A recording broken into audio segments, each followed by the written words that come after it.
이 시간 우리에게 주신 하나님의 말씀은 마태복음 21장 18절부터 22절입니다. 제가 봉독합니다. 이른 아침에 성으로 돌아오실 때에 시장하신지라 길가에서 한 무화과 나무를 보시고 그리고 가사 잎사귀밖에 아무것도 찾지 못하시고 나무에게 이르시되 이제부터 영원토록 내가 열매를 맺지 못하리라 하시니 무화과 나무가 곧 마른지라. 제자들이 보기 이상히 여기 이르되 무화과 나무 어찌하여 곧 말랐나이까. 예수께서 대답하여 이르시되 내가 진실로 너희에게 이르노니 만일 너희가 믿음이 있고 의심하지 아니하면 이 무화과 나무에게 된 이런 일만 할 뿐 아니라 이 산들을 돌려 바다에 던져지라 하여도 될 것이요 너희가 기도할 때 무엇이든지 믿고 구하는 것은 다 받으리라 하시니라. 아멘.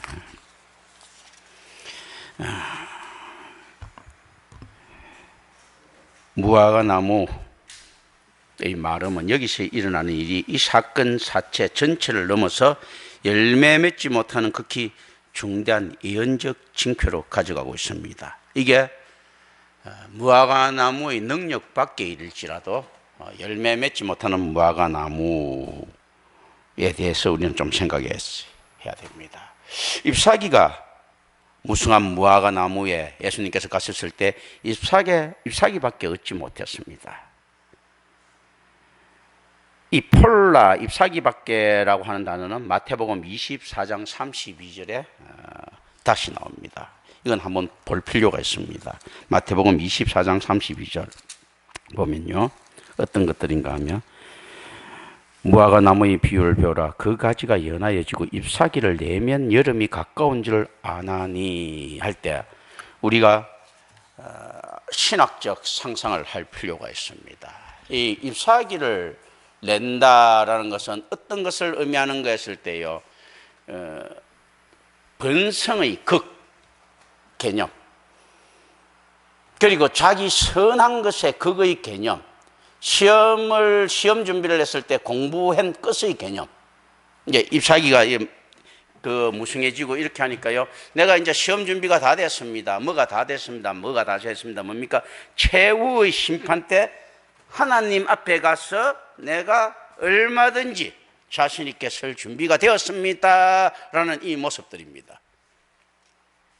그때 열매 맺지 못하는 무화과 나무가 어떻게 될 것인가 라는 것을 우리는 생각해 볼 필요가 있습니다. 하나님을 그 무성한 잎사귀로 속일 수는 없다. 첫째, 또 어떤 것들이 있는가 하면요, 무화과 나무는 착각에 설 수도 있습니다. 그 무성한 잎사귀가 하나님께서 원하시는 것이라고.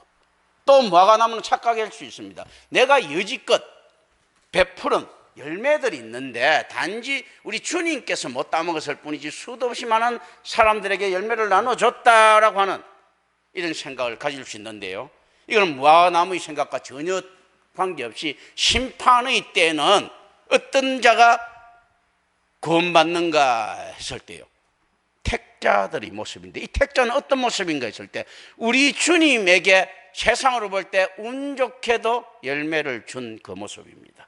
그런데 이거는 운이 아니더라라는 겁니다. 예수님께서 말씀하시죠. 풀에 들꽃 하나라도 하나님의 뜻이 없어는 마르고 떨어지는 법이 없다는 것이죠. 참새 한 마리도 팔리는 것도 하나님의 뜻이 아니고는 그게 이루어질 수가 없다는 것을 우리는 유념할 필요가 있습니다. 이 유교의 모습이 나올 때 어떤 모습인가 했을 때요, 잎이 무성할 정도로 자기의 관리에 충실했던 무화과가 저주받는다. 양과 염소의 비유에서 어떤 이야기들을 합니까? 염소들은 내가 뭐 잘못했습니까? 실제 이 염소들이 그렇게 하나님 앞에도 당당하게 심판이 날 때 할 수 있었던 것은, 내가 그 염소라는 것은 오히려 양들보다 세상에 볼 때는 더 많은 일을 한 것처럼 보이는 자들일 수 있습니다. 초라해 보이고 이름 없이 사라져간 참된 그리스도인들보다도 빌 게이츠와 같이 수도 없이 많은 돈들을 갖다가 자선사업에 내놓고 록펠처럼 내놓고 카네기처럼 내놓은 사람일 수도 있고요, 마더 테레사처럼 엄청난 노력을 도덕적 헌신에 바쳤고 슈바이처처럼 바쳤던 그 사람일 수도 있습니다. 입이 무성하죠. 그런데 예수님께서는 어떤 이야기를 하십니까? 도덕적 진보를 한 그거 필요 없다는 거죠. 내가 갔을 때 열매 내놓은 그놈이거든요. 그놈이 내가 아는 그놈이다. 구원받는 그놈이다라는 겁니다. 우리가 예수를 믿는다는 것은 어떤 것을 의미하는 것일 때 하나님 은혜의 공명과 반향이 들어가 있다는 겁니다. 따라서 우리가 할 수 있는 것은 없더라는 겁니다. 그럼에도 불구하고 어떻습니까? 유기된 자와 선택된 자는 어쩔 수 없이 나옵니다. 불공평한 게 아닙니까 했을 때 그렇지 않습니다. 유기는 마땅히 우리의 악함 때문에, 선한 자를 유기시키는 것이 아니고 마땅히 우리의 악함 때문에 악한 자를 공의로 심판하시는 하나님의 의로움입니다. 선택은요, 구원받지 못할 죄인을 자신이 죽으면서까지 건져내주시는 하나님의 사랑입니다. 그럼 공의는 사랑이 아닙니까 했을 때 사랑입니다. 어떤 사랑입니까? 하나님의 질서에 대한 사랑이죠. 이런 것들을 우리는 생각해 볼 필요가 있습니다. 많은 사람들이 교회를 다닌다고 주장하고 있습니다. 그러면서도 오늘날 교회에 다니는 많은 목사들이 공부를 조금만 했더라면 다 이야기합니다. 중세시대에는 교회가 없었어요 라고 이야기합니다. 우리가 상식적으로 이야기할 때 옛날에 우리 선배들은 그런 이야기를 했습니다. 내가 그러면 뭐 조선시대나 고려시대 때 사람들, 신라시대 때 사람들은 다 지옥 같겠나? 교회가 없었는데 라고 묻습니다. 이 땅에 복음이 들어오지 않았을 때요, 유럽에서는요 복음이 없었습니다. 똑같은 조건이에요. 복음은 들어온다고 해서 막 받아지는 것이 아니더라는 거죠. 수용할 만한 하나님이 때에 수용되더라라는 겁니다. 이걸 우리는 무엇이라고 이야기하는가 하면 불가항력적인 은혜라고 이야기합니다. 하나님의 은혜는 정할 수 없고 복음이 그냥 받아들여지는 겁니다.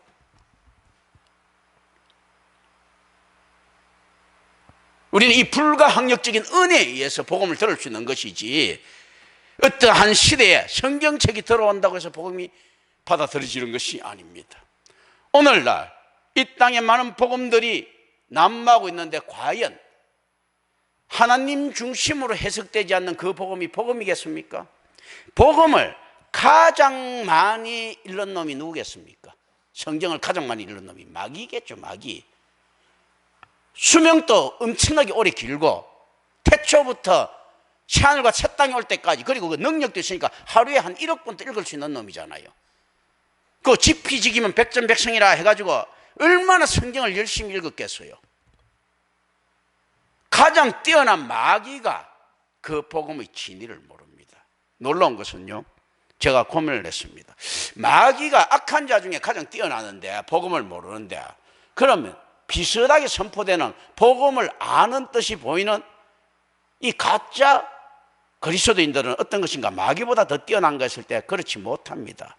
그럼 그들은 어떻게 마귀보다 더 아는 것처럼 느껴질까 했을 때 마귀보다 내가 볼 때는 훨씬 더 모르더라는 겁니다. 어떤 걸 더 모르는가 하면요, 마귀는 염치가 있어가지고 자기 지성이 뛰어나다 보니까 어떻게 읽는가 하면요, 복음을 자기가 이해하고 합리적인 수준에서 읽어냅니다. 그런데 이 세상의 사람들은 어떻습니까? 염치가 없다 보니까요, 이리저리 끼워 맞춰가지고 실제 이해하지 못한 것을 이해한 것처럼 같았습니다. 어떤 걸 그걸 알 수 있습니까? 하나님의 절대 주권을 이야기하면서도 인본주의적인 사고에 빠져있는 이 세태가요, 마귀는 그 정도로 후한무치하지는 않습니다. 지가 아니까. 어떤가 하면 하나님이 절대 주권을 인정 안 하면서 도덕을 이야기하지, 하나님 절대 주권을 인정하면서 인본주의를 마귀는 이야기 안 한다는 겁니다. 그런데 이 세상 어떤 사람이 뻔뻔스럽다 보니까 하나님이 절대 주권을 이야기하면서 또 인간이 전적 타락을 이야기하면서 인간이 할 수 있는 가능성에 대해서 이야기합니다. 착하게 살자라고 이야기합니다. 마귀는 그렇게 이야기 안 해요. 적어도 어떤 거 하면 우리가 하나님같이 되었으니까 이렇게 하다 하지, 전적 타락을 인정 안 하니까 이렇게 하는 거죠. 그런데 우리는 전적 타락을 인정하면서도 우리의 악함을 모릅니다. 그럼 마귀보다 훨씬 거짓말쟁이잖아요. 그 자가 보는 복음들은 어떻습니까? 마귀보다 일관성이 훨씬 더 없습니다. 그래서 세상을 속이기는, 그런데 이 일관성 없는 것이 좋습니다. 미친놈 널뛰듯이 왔다 갔다 하니까 진짜 그렇기도 하고 가짜 그렇기도 하거든.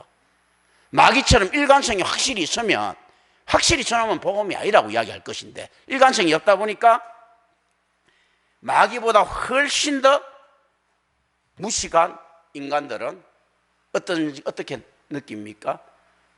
뭔가 좀 그럴듯하게 느끼는 거예요. 세상에서 전해지는 악한 복음은요, 마귀가 들어도 하품할 복음입니다. 이게 모순이라고 하는 것도 우리가 이야기하지 않습니까? 무엇이든지 뚫는 창가, 무엇이든지 막는 방패, 말이 안 맞지 않습니까? 그걸 진짜처럼 갖다 쓰는 게 오늘날 작금 그리스도인이라고 주장하는 가짜 교회의 형태가 되어 있더라라는 겁니다. 이들에게 무성한 잎이 있었고 이리저리 이어령비어령하는 잎이 있습니다. 그리고 어떻습니까? 무상 공적이 있습니다. 건물을 잘 지어놓고요, 세계 선교에 이바지하고 WCC 있지 않습니까? 에큐메니컬 운동에 들어가가지고 발맞춰 나아가고, 심지어 순교자들을 숭배하고 별짓을 다 했습니다. 그리고 가난한 자들을 위해서 쌀도 나눠주고 연탄도 나눠주고 밥도 퍼주고 다 했습니다. 공동체들 구성한다고 모아가지고 개판 5분적인 사람들 갖다가 끌고 가서 삶의 터전도 마련해 준 사람들도 있습니다. 그런데 정작 우리 주님이 가서 내가 먹고 마실 것을 내놔라 했을 때 내놓을 수 있었겠는가? 유대교에서 정결한 음식을 카쇼리라고 합니다. 코쇼라고 영어는 있는데, 유대교 음식에 따라서 정화된 정결한 음식들을 이야기합니다. 이 음식들, 우리 주님이 먹을 수 있는 것은 하늘나라의 만찬에 맞는 그 순전성, 정견서, 코스를 가지고 있어야 돼요. 그래서 이때 모형론적으로 제사에서는 거룩하고 정결한 음식들을 이야기하는 겁니다. 그런데 그 입으로 들어가는 것이 더러운 것이 아니고 그 나오는 것이 더럽다, 더럽게 한다라고 했을 때 그게 어떻는가 하면요, 다윗의 진설병과 같이 있지 않습니까? 그 안에서 그 거룩한 것도 역시 마찬가지입니다. 안에서 어떤 제사장이 먹어서 거룩한 것이 아니고 하나님의 뜻에 따라서 먹었던 그 다윗 자체가 거룩하기 때문에 거룩한 겁니다. 이런 것들이거든요. 우리 이런 것들을 이제 우리가 좀 생각을 합니다. 하면서 과연 우리 주님의 만찬에 내놨을 때 천상에 적합한 만찬의 요리를 내놔야 될 것인데, 그것은 가장 확실한 것은 주님에게로부터 나온 주 예수 그리스도의 로기온 말고는 뭐가 있겠느냐는 거죠. 예수님께서 하신 로기온을 정확하게 해석해서 내놓으면 예수님께서 시비는 못 거실 것 아닙니까? 그렇잖아요. 세상에도 마찬가지 아닙니까? 어느 교수라도 자기가 적어놓은 책에다가 주장해놓은 그걸 갖다 각조로 들어서면서 논리를 증명하려고 하면 자기가 주장했던 그거 틀렸다고 이야기는 안 하실 것 아니에요. 우리 주님께서도 그러실 것 아닙니까? 그러니까 정확한 복음을 가지고 우리 주님한테 나아갔을 때 이 복음은 어떤 역할을 가지고 있습니까? 피, 생수, 떡 다 가지고 있죠. 우리 주님께서 배고프실 때, 줄이 있을 때 복음이라고 하는 생명의 떡을 우리 주님께 드리면 되는 거죠. 제가 주님께 받은 이 복음이 있습니다. 목마를 때요, 복음이라고 하는 생수를 드리면 되는 거죠. 쓰러졌을 때 복음이라고 하는 보혈을 드리면 되는 거죠. 그게 코설이죠. 코설. 우리가 성만찬을 할 때나 어땠거나 정결하게 먹는, 우리 죄를 씻어줄 수 있는 그 먹는 그 음식에 항상 이러한 기본적인 것들을 생각해야 됩니다. 누룩의 의미를 생각해야 됩니다. 이 누룩 없는 떡의 의미를 생각해야 됩니다. 복음에 너무 많은 누룩이 붙으면 그건 복음이라고 볼 수가 없죠. 밀가루 1에 이스터 99, 빵이라고 볼 수가 없죠. 그죠? 근데 레번이라고, 레번, 이스터 레번 할 때 이 레번이라는 뜻은 어떤 뜻도 가지고 있는가 하면, 자, 효모, 이스터 뭐 이런 뜻 있죠? 거기다가 뭔가 뭐 좀 멋있게 보이는 이런 것들을 가지고 있습니다. 복음에 누룩을 입히면 멋있게 보이죠. 젠틀하게 느껴지죠. 아름다운 모양을 쫙 낼 수 있죠. 부풀려 가지고. 심지어 공갈빵도 만들 수 있죠. 그죠? 안에는 아무것도 없는 공갈빵들. 그렇지 않겠습니까? 이 무성한 잎이라고 하는 공갈빵, 이게 우리 주님을 속일 수 있겠는가? 이게 무화과나무 능력 밖의 일인데 저주를 받습니다. 그렇다면 구원은 어디 있는가 했을 때 하나님의 손에 달려있더라는 것입니다. 이 무화과나무가 구원받을 무화과나무 같았으면 어떤 무화과가 됐겠습니까? 수없이 많은 사람들이 지나갔는데도 한 개 정도의 열매는 못 보고 지나갔을 겁니다. 그리고 우리 주님이 왔을 때 놨을 것입니다. 왜냐하면 그 열매를 우리 주님께서 반석 뒤에 감춰 놓았을 것이 분명하기 때문입니다. 산성 뒤에 감춰 놓았을 것이 분명하기 때문입니다. 우리 주님은 반석이시오 산성이시오 이렇게 하지 않습니까? 그 다윗의 고백처럼 원수의 목전에서 상을 차려주시니 내 잔이 족하나이다. 진짜 원수 목전에서 밥상을 차린 거예요.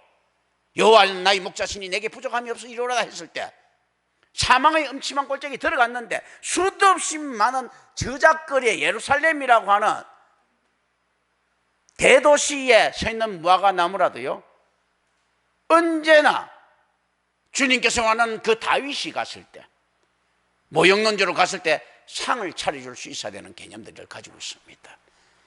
하물며 우리 주님이 갔을 때 먹을 것이 없다. 이것은 무엇을 말하는 것입니까? 하나님에 의해서 준비되지 않았다는 겁니다. 우리가 이때 또 무서운 사실들을 알아야 됩니다. 자기 능력의 밖에서 있는 무화과나무가 저렇게 저주를 받는데 이 맞는 일인가?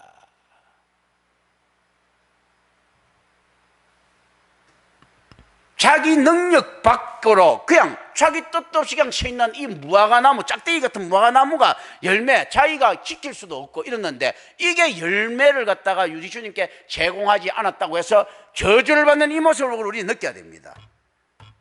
구원과 심판은 이렇다는 겁니다. 우리가 무화과나무하고 다를 것 같습니까? 우리 의지로 할 수 있고 우리 능력으로 할 수 있는 일들이 있었을 것 같습니까?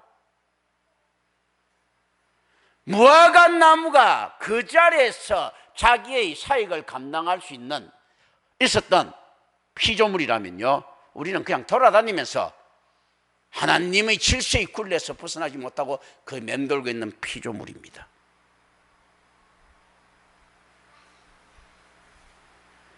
그런데도 우리는 선악과를 따먹고 난 다음에 이렇게 외치고 있습니다. 아직까지도 어떻게 외치는가 하면 우리가 하나님같이 될 수 있다. 뱀의 말이 맞았다. 그래서 뱀의 약속 중에서 잃어버린 것을, 간과된 것들을 찾으려고 합니다. 어떤 것을 찾으려고 합니까? 영생을, 의학의 힘으로 찾아보려고 노력합니다. 줄기세포도 찾아내고 무엇을 별짓을 다 합니다. 이 땅에서 지상낙원을 만들어 보려고 합니다. 하나님과 같은 권세. 그리고 도덕률을 가지고 하나님의 언약을 대신하려고 합니다.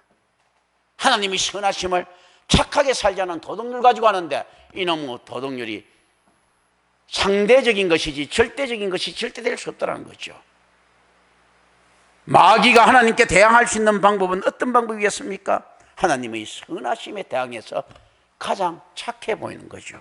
우리가 상상하는 마귀를 일단 어떤 부분에서는 버려보십시오. 마귀가 흉악하게 이렇게 묘사됩니까? 너무나 젠틀하고 너무나 온유해 보이고 세상으로 볼 때 너무나 도덕적이고, 그렇지 않고는 어떻게 하나님께 대항합니까? 절대선에 대항하기 위해서는 어떻게 꿈입니까? 도덕이 절대선만큼이나 뛰어나다는 것을 마귀는 자꾸 어필시켜야 될 것 아니에요.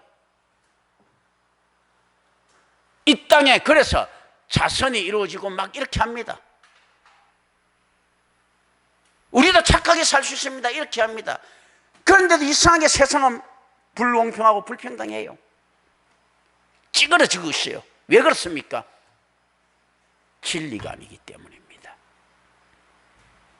진리는 이 땅에서 잘 살자고 했을 때 평등은 있을 수가 없습니다. 이 땅에서 함께 잘 죽자고 했을 때 겨우 평등의 근처에 갈 수 있을 것이다. 잘 살려고 하는데 어떻게 평등이 이루어질 수 있겠습니까?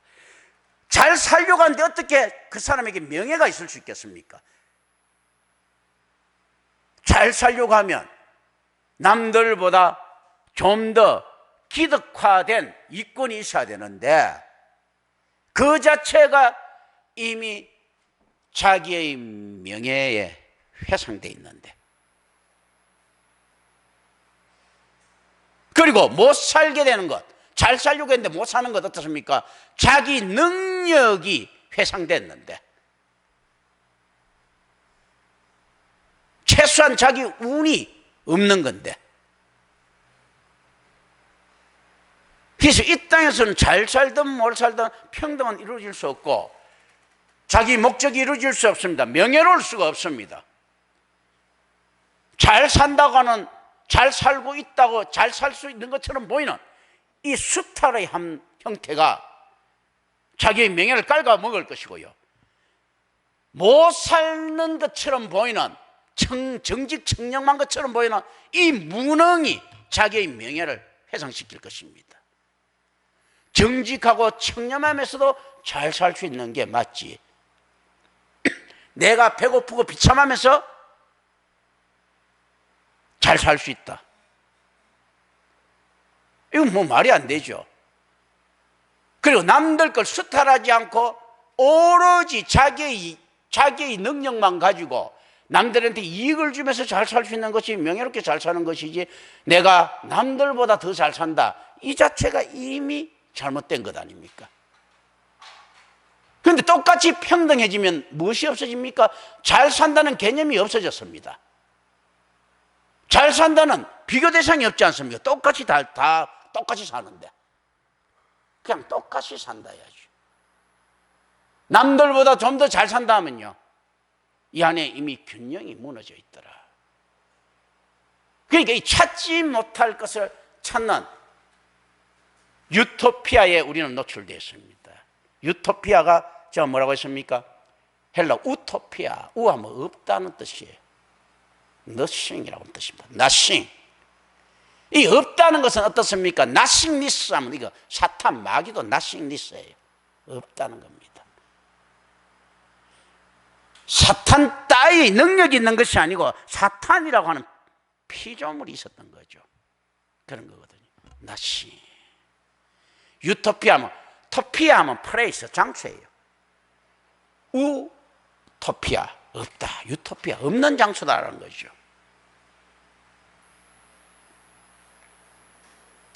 없는 장소에서 우리 주님이 왔을 때 가장 번한 예루살렘 한복판에서 무성하게 뻔뻔스럽게 잎을 무성하게 내리고 있는 이 무화과 나무도 진리의 열매를 우리 주님께 제공할 수는 없습니다. 사탄의 시험이 있었던 마태복음 4장 2절부터 4절에서 예수님께서는 기적을 행하는 능력을 사용하기를 거절하셨습니다. 마찬가지로 현재의 기적도 예수님의 시장하심이나 좌절과는 무관합니다.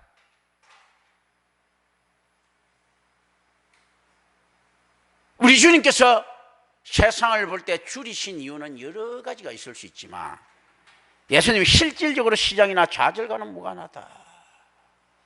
이제 우리 주님께서는 곧 십자가에 매달리실 것인데 지금까지도 열매 맺지 못하고 있는, 그리고 전도가 전혀 안 된 유대교 지도자들 보고 우리 주님은 좌절하셨을 것이고요. 아직까지도 언제 그리스도인이 될지 모르는 그 12 제자 인간들 봐도 깝깝했을 겁니다.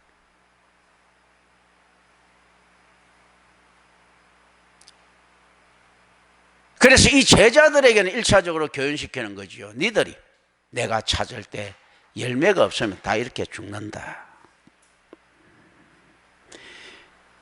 요컨대 이 무화과나무는 열매를 맺지 못함으로 인해서 심판을 받아 즉시 시들어 죽었습니다. 이 단어는요, 파라크레마라고 하는데 이 단어는 마태복음에서 오직 이곳과 이 바로 다음 절에서만 발견되는 단어입니다. 파라크레마. 마태복음에서는 요제 여기서만 딱 발견되는 거예요. 그리고 열매 카르포스 없음의 심각성에 대해서는 마태복음 7장 15절부터 23절, 그리고 8장 10절부터 12절, 그리고 21장 23장에서 계속 나오는 종말론적 심판의 비유들을 여러분들은 좀 참조해 볼 필요가 있습니다. 마태는 기도와 믿음에 대해 교훈하기 위해 심판의 상징도 불사하고 있습니다. 그리고 결국 이 예언적 징표는 이스라엘을 저주하는 것이 됩니다.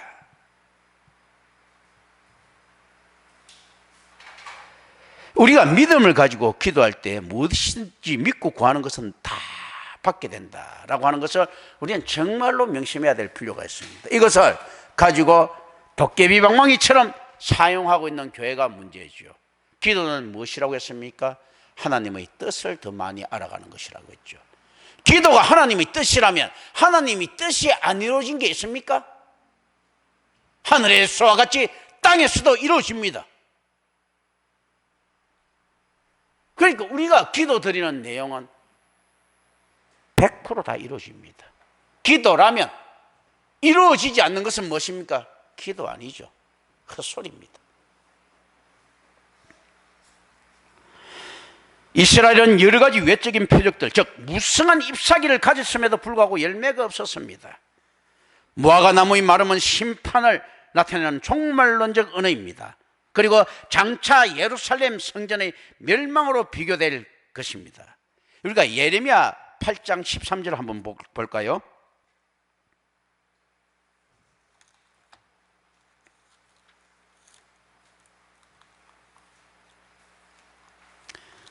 예레미야 8장 13절.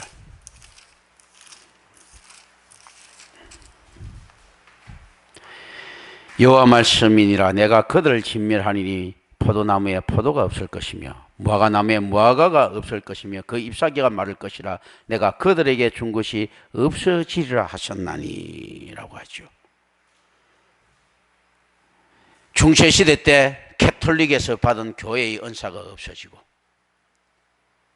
종교개혁 이후에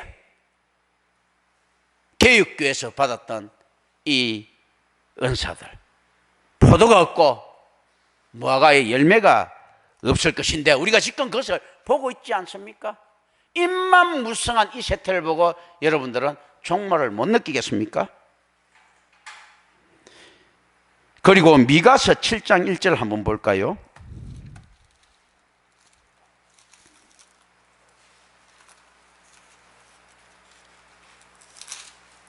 미가서 7장 1절입니다. 재앙이로다 나여 나는 여름 과일을 딴 후와 포도를 거둔 후 같아서 먹을 포도송이가 없으며 내 마음에 사모하는 처음 이건 무화과가 없도다.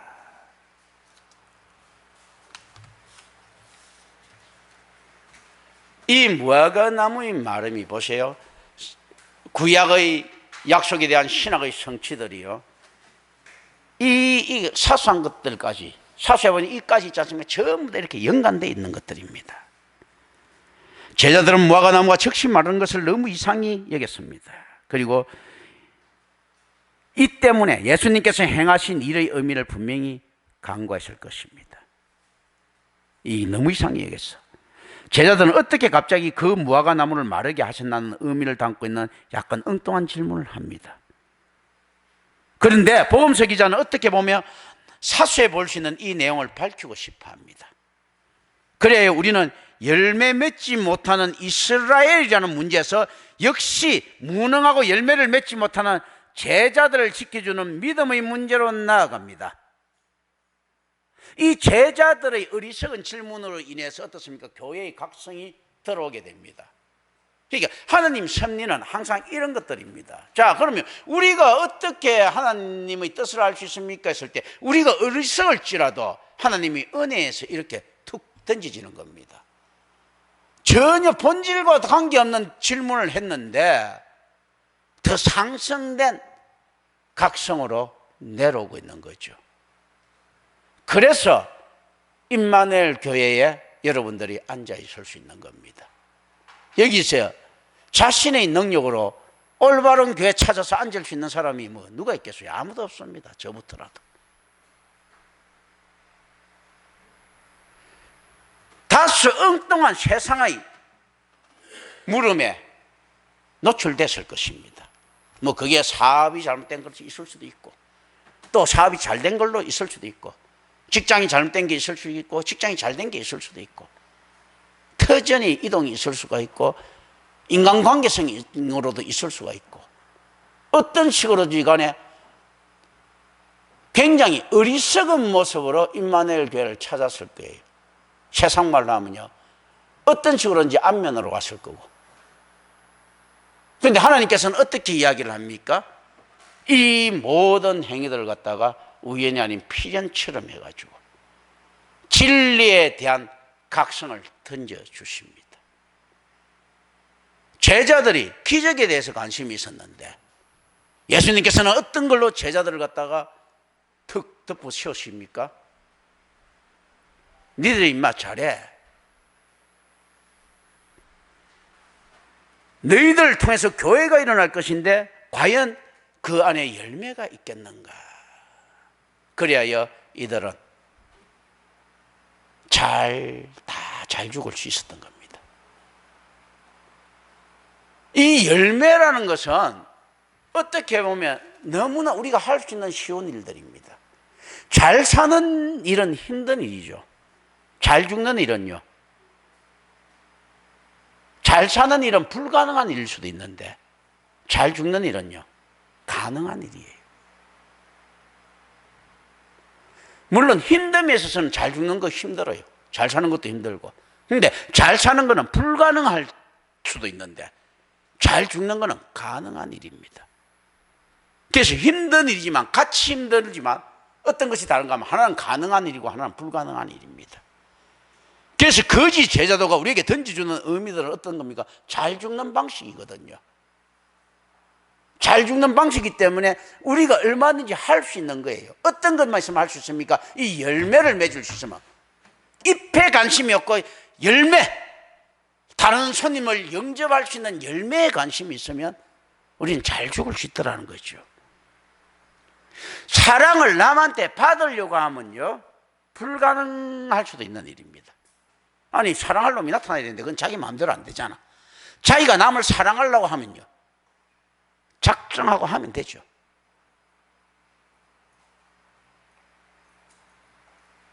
자기가 하는 건 할 수 있지 않습니까? 돈을 벌려고 하는 것은 불가능할 수 있죠. 돈을 쓰려고 하는 것은 할 수 있는 일이죠. 그렇죠. 그 안에서 신앙의 흔적들이 나타납니다. 할 수 있는 것들인데 왜 어려운가 했을 때요, 그 만몬이 숭배의 대상이 되어 있기 때문입니다. 숭배하는 자를 버릴 수는 없잖아요. 신앙의 대상이 되어 있기 때문인 거죠. 그래서 세상과 더불어 하나님을 섬길 수가 없는 게, 하나님을 전적으로 신뢰한다고 하면, 그걸 믿는다고 하면 어떻습니까? 이건 사소해 보일 건데, 이게 믿음이 안 가고 이게 더 믿음이 가는 거예요. 보이지 않는 하나님보다 보이는 현금이 훨씬 자기를 보호해 주거든. 그런 거거든요. 보이지 않는 하나님보다 내 눈에 보이는 내 새끼가 훨씬 더 사랑스러워 보이거든요. 그런 것들. 이게 이제 믿음의 문제들입니다. 그 안에, 그런데 자기 안에서 은사를 받고 열매를 맺은 자들, 우리 교회도 몇몇 있을 것인데 어떻습니까? 체험 안 해본 사람들은 모르죠, 이게 어떤 것인지. 내가 누구라고 이야기하지 않지만 체험한 사람이 있을 것인데 어떻습니까? 세상 버리는 거 너무 쉽죠. 죽는 거 너무 쉽죠. 다른 사람 사랑하는 거 너무 쉽죠. 은혜를 받은 자에게는 그건 너무나 쉬운 거예요. 그래서 이 열매가 있는 자가 내 이웃을 내 몸과 같이 사랑하고 원수를 사랑하는 것들은 너무나 쉬운 일입니다. 그러나 만몬에 빠지고 패티시즘에 빠진 사람들에게는 그게 너무나 어려운 일이죠. 그러나 언제나 이 일들은 불가능한 일이 아닙니다. 이 은혜의 방향과 공명은 어디서 일어나는가 했을 때 오직 말씀을 들을 수 있으면서 나타납니다. 그래서 누구든지 교회밖에는 구원을 얻을 수가 없습니다. 왜냐하면 교회야말로 복음을 선포하는 유일한 장소이기 때문입니다. 그렇다면 어떤 것이 참교회인가 하는 것, 이것이 참 중요할 것인데, 참교회를 찾아낼 수 있는 능력은 은혜입니다. 자기한테 없는 것들이에요. 그래서 하나님의 은혜 받은 자만이 오로지 그 교회에, 올바른 교회에 다닐 수 있다는 겁니다.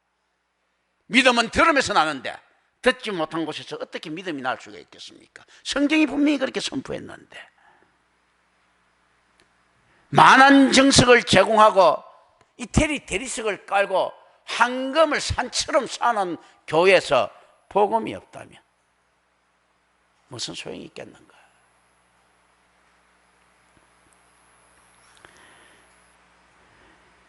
예수님께서는 제자들의 질문에 믿음의 중요성에 관한 짤막한 강화로 대답해 주고 계십니다. 내가 진실로 너희에게 이르노니 아멘 레고 휘민이라고 합니다. 중복적인 것들, 만일 너희가 믿음이 있고 의심하지 아니하면 에안 에케테 피스틴카임메 디아크리데, 이게 로마서 4장 20절과 야고보서 1장 6절에서 동일한 단어들과 동일한 결합으로 발견되는 말들입니다. 만일 너희가 믿음이 있고 심하지 않는다면 할 때 로마서 4장 20절을 한번 볼까요?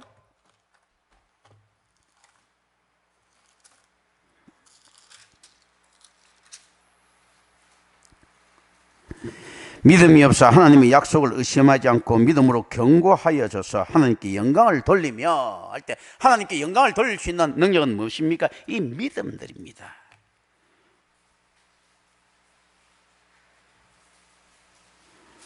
또 야고보서 1장 6절 한번 볼까요?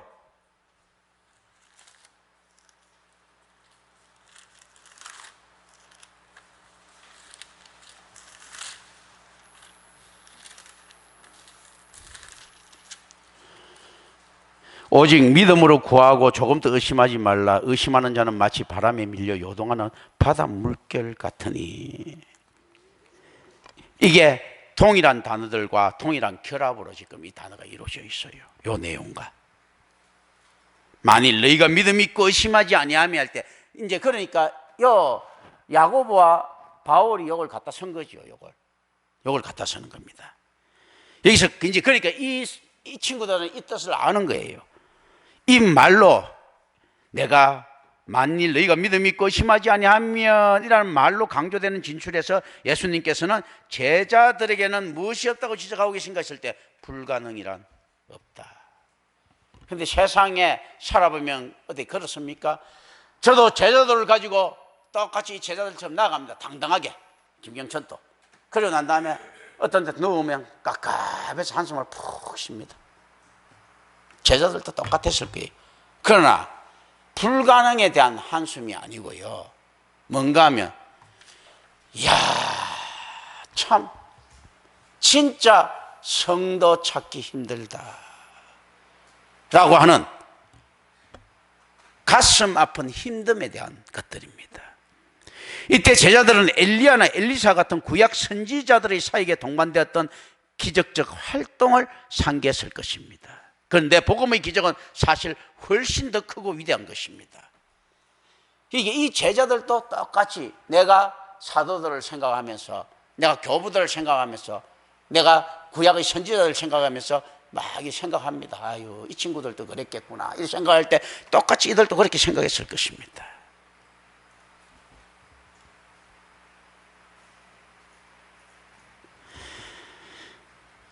우리가 명상할 필요가 있습니다. 현실적으로도 참으로 하나님의 존재와 심판을 믿는다면 우리는 무엇이든 죽기 이상으로 최선을 다해 행하지 않겠습니까? 진짜 하나님이 있다고 믿으면. 중요한 것은 믿음을 가진 자는 인간이 상상하기도 어려운 일을 능히 행할 수 있는 신비하고도 엄청난 능력을 가지게 된다는 것입니다. 그리고 이 능력은 오늘날에도 여전히 유효하게 지급된다는 것인데요, 이 안에서 나타나지 않습니까? 대충 예수 믿는 이 인간들 대충 믿음 가지고도요 어떻게 나타납니까? 테레사 같은 이런 헌신들 나타나고, 수바이처 같은, 그건 예수는 안 믿지만 하나님 믿는 이거 갖고 수바이처 같은 이런 거 나타나지 않습니까? 불투만 같은 이런 헌신들 나타나고요, 그 자린고비 같은 노펠러가 기금을 내놓지 않습니까? 자기 형제가 죽으면서까지도 미국에 와서, 그리고 자기도 자살할 뿐까지 했던, 그러면서 세계 제일 부자가 됐던 카네기 같은 자들도 다 이게 다 하나님 것이라고 내놓지 않습니까? 이 안에서는 뭔가 하면, 안에 실제 이 인간들 가짜 믿음 가지고도 이런 것들을 할 수 있다면 참 믿음을 가지면 과연 어떻게 할 것인가 하는 거죠. 22절의 말은 주장되는 논지를 일반화시킵니다. 무엇이든지 판타호사, 너희가 기도할 때라는 말에 의해서인데 한정됩니다. 또 일반화하고 한정되죠. 무엇이든지 일반화하죠. 너희가 기도할 때 한정하죠. 즉 요청에 대한 허락을 어디로 제한시키는 것입니까? 하나님 뜻으로요. 일반화됐습니다. 그래서 아유 무엇이든지 구하시죠. 무엇이든지. 너희가 기도할 때, 기도는 어떤 거라고요? 하나님의 뜻을 아는 것. 그런데 성경을 모르는 자가 기도 드릴 수 있습니까? 할 능력이 있습니까? 없죠. 그러니까 기도할 수 있는 자는 다 이룰 수 있습니다. 모든 은사 다 받은 거예요. 어떤 자가 그럼 모든 은사 다 받았다는 이야기입니까? 말씀을 아는 자, 찬양 부르는 자, 모든 은사 다 받은 거예요. 왜냐하면 찬양 자체가 말씀이죠. 음악이 아닌 말씀, 주술이 아닌 기도, 말씀. 예수 그리스도의 로기온이잖아요. 복음이잖아. 유앙겔리온이잖아. 기도가 말씀이잖아요. 말씀. 주기도문이잖아요. 모든 일들은 실현되는 과정에 있어서 반드시 하나님의 목적과 연관되어야 합니다. 따라서 기도할 수 있다는 것은 하나님과 교통할 수 있다는 엄청난 능력의 표징이 됩니다. 그리고 기도할 수 있다는 이 자체가 어떤 현장인 줄 아십니까? 바로 기적의 현장입니다. 제가 임마누엘 교회 처음에 할 때 이야기했을 것입니다. 기도 제대로 한 번도 들어본 적이 없다고. 그리고 난 다음에 임마누엘 교회 와서 비로소 임마누엘 교회에서 들은 자들에 의해서 몇몇 사람들의 제가 듣고 싶은 기도 제가 듣게 되게 됐습니다. 저는 지금도 동일합니다. 임마누엘 교회 밖에서 어느 곳에서도 단 한 곳에서도요 여지껏 내가 신앙생활을 하면서 또 여러 가지 들으면서 신학교에서 기도 한 번도 들어본 적이 없습니다. 헛소리만 들었지. 기도할 수 있는 자체가 어마어마한 기적의 현장입니다. 말씀에 교통하심이 없이 들을 수 있을 것 같습니까? 너희는 이렇게 기도하라 그랬을 때 그 기도의 뜻을 압니까? 기도합니다. 은혜로우신 아버지 하나님 감사합니다. 우리 주 예수 그리스도 이름으로 기도드립니다. 아멘.